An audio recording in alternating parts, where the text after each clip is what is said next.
But I gotta get it, but I gotta get it, but I gotta get. That's really loud, probably. If you've gone deaf, I apologize. What was but I gotta But I gotta get it, but I gotta get it, but I gotta get it, but I gotta get it. I feel like Shaggy should be singing that. Very, very froggy in the throat. Hey, welcome to another episode of Cultural Disruption. One of the big buzzwords that we've been hearing a lot about lately, and that's even a part of this vlog, is the word disruption. And we get asked a lot about the differences between adapting and disrupting. That's really what we want to talk about today. A couple of people have made adapting important. We've all heard the quote, adapt or die, right? My favorite way of thinking of this is the Bradley Pitts when he acts as Billy Bean, who's the head coach of the Oakland A's.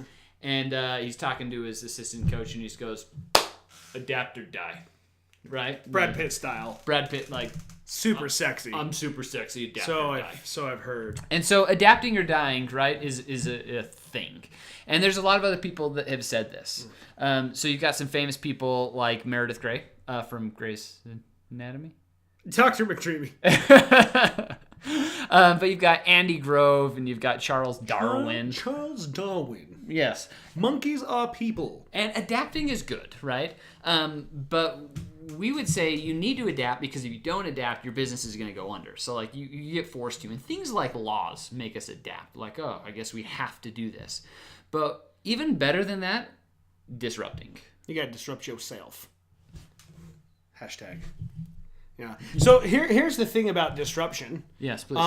Millennials love disruption. We love it. They love change. We love change. You know, you take a look at the world around us, and as we progress as a society, as a world, you see a lot of things that are taking place, a lot of things that are changing, and a lot of it is millennials that are coming up with these ideas, you know. And we have to understand that we have to disrupt. Yeah. If we choose to adapt means we're already too late.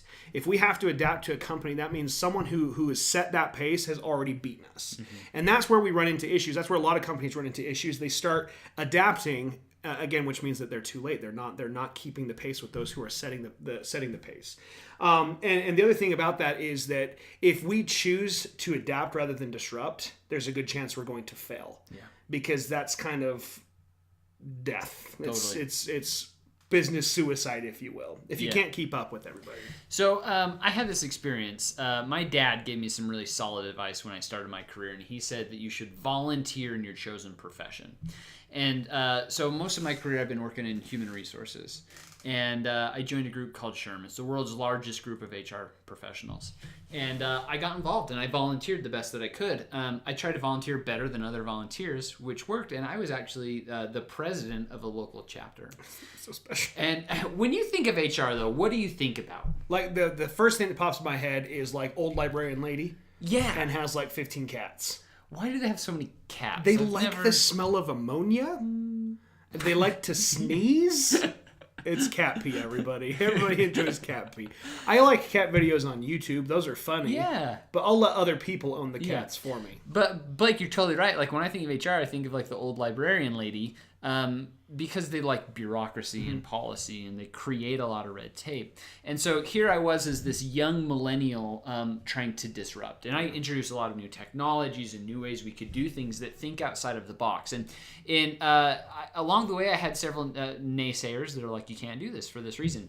Well, it escalated to one point, and I met with one of the highest ranking people in our state council, and they said to me, quote, "Young man, slow down."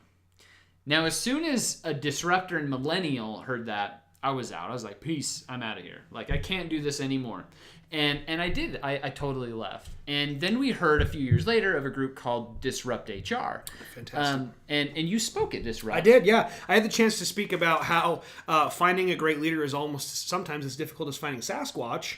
But it's possible, right? They're out there. There actually are great leaders out there. And so what I love about Disrupt HR is that they're pushing the envelope. They're wanting disruptors. They don't want you to go slow. They want you to go so fast that you're forcing other people to adapt. And that's how you know you're a disruptor. If you're requiring years down the road other companies to say, crap, I guess we got to do this, you're a disruptor.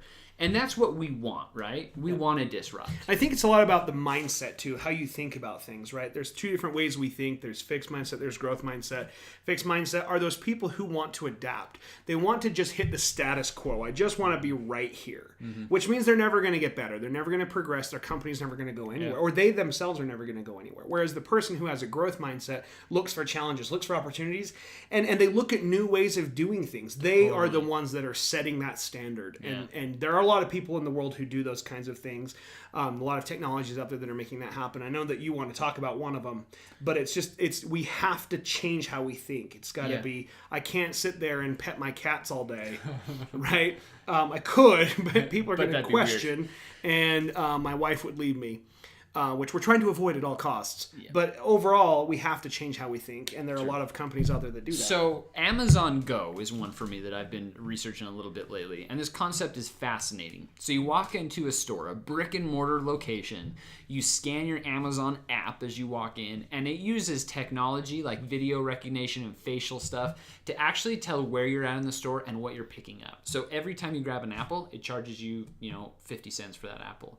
You grab a drink, it charges you however much it costs for that. And then when you walk out of the store, you don't actually go to a register, you don't talk to people. It just knows what you have and it automatically bills you. Kind of like no judgment when I buy six jars of mayonnaise. Why would you want six just jars of mayonnaise? Just ask questions. I should have just shut up. Yeah, that's weird. Or 6 cans of soda? They sell 6-packs anymore? I guess it's 12. But I don't have to be confronted by someone. Totally. And it's really interesting disruption. I mean, imagine if all grocery stores adapt to this in the future. That's because they were forced to by a disruptive company called Amazon Go. They're thinking ahead. Yeah. My gosh, how great is that, right? What are some other ones? You have Apple. Apple's a big one, right? Hey, let's have this idea. Let's first of all remove that headphone jack.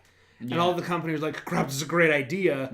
I got to catch up. So everybody's doing that. And nowadays. Even the consumer to some point didn't necessarily want to adapt. Yeah. They're like, no, I have to buy a Bluetooth headset. But yeah, you do. And now people love it. And the competitors are doing it. Yeah, they have to catch up. Yeah.